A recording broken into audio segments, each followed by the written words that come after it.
So Caitlin Clark has had a interesting off season. So she has spent a couple of weeks playing golf and is now immediately back in the gym. And not only is she in the El Fever facility at times, she's working out in the damn Pacers facility. The NBA team is back, and at the same time, like, their facilities are across the road from each other. They both have their own facilities. But she's out there working with the Pacers facility. So many, like, Pacers employees are like, oh, I walked in this morning, the first person I see is Caitlin Clark. Like, it's a genuine thing. So this is what Caitlin Clark has said about her off season. Like, I'm just scratching the surface. I feel like there's just so many areas that I want to improve in and to continue to get in the gym and work on that every single. Dear Lord, she still has a black eye? To be fair, she still had the black eye during the Nike thing, by the way. Like, during the Nike thing, which was like a week ago, when she was on camera, she still had a black eye. Gym and work on that every single day. Oh my god, she actually still has the black eye. It's been a month. You can see it here. Oh my god. She still has the black eye. Maybe that's an old one. No, maybe it doesn't look like there's a black eye here. Doesn't look like there's a black eye.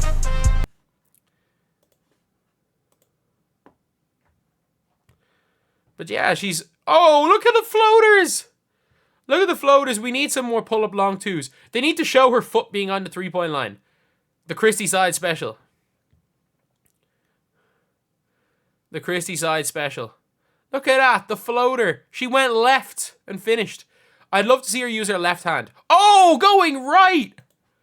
Whoever this person is, whoever, by the way, this person who chose the clips, you know, look at that. Look at that going right. Bang.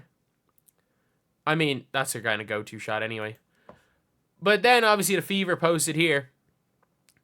Caitlin Clark making 25 straight threes. Beats my record. Mine's like... there or thereabouts, 20. But on video, I don't even know. It's on YouTube somewhere. It's at like halftime in a game that I played when I was like 18, riding the bench for a team in like I'm not sure if we were in the top tier or the second tier in Ireland at the time, where during the halftime, just like shoot around, I hit like 16 straight. But 25 is still more than I've ever done. And this is just probably a regular Tuesday for Caitlin Clark.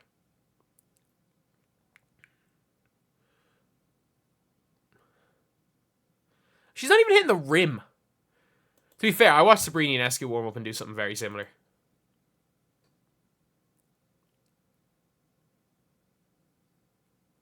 It's kind of ridiculous, isn't it? She's not... When was the last time she hit the rim? Genuinely, when's the last time she hit the rim? Like, there, maybe? She might have hit the rim there on one. Didn't hit one there in them two. Dear Lord. Oh my god. Maybe she's hit back rim a few times? She hit the rim there. She definitely hit the rim there. She definitely hit the rim there.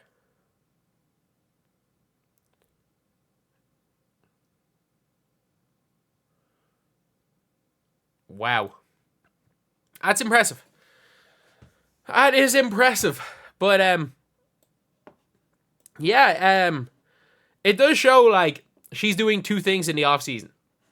And it is playing golf, and it's, hooping.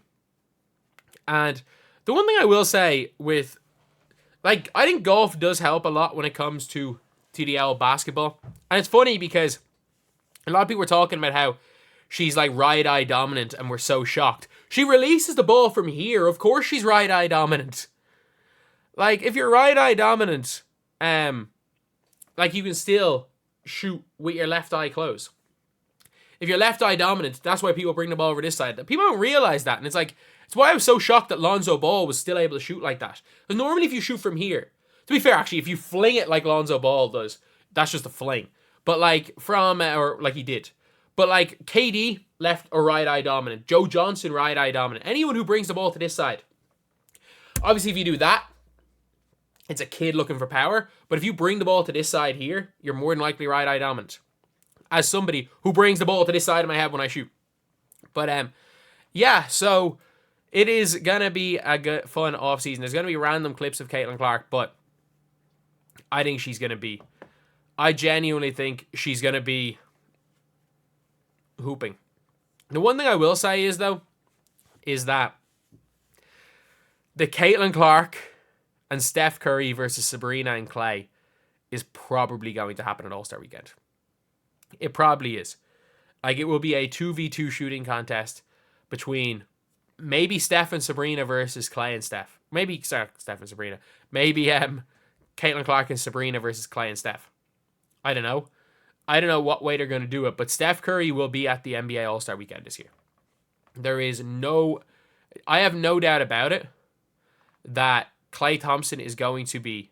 Not Klay Thompson, Jesus. Stephen Curry and Klay Thompson and Caitlin Clark and Sabrina are going to be at All-Star Weekend.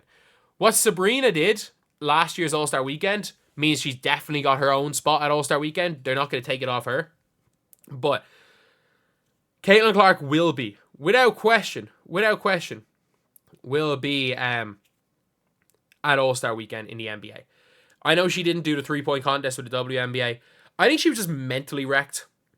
Like, we saw she was going through a shooting slump at that stage.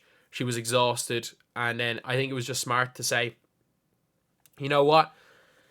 I'll do it eventually, just not this year. I think that was a smart move by Caitlin. I really do. But, yeah, so I think Caitlin Clark is going to be a superstar, an absolute superstar for years to come in the WNBA.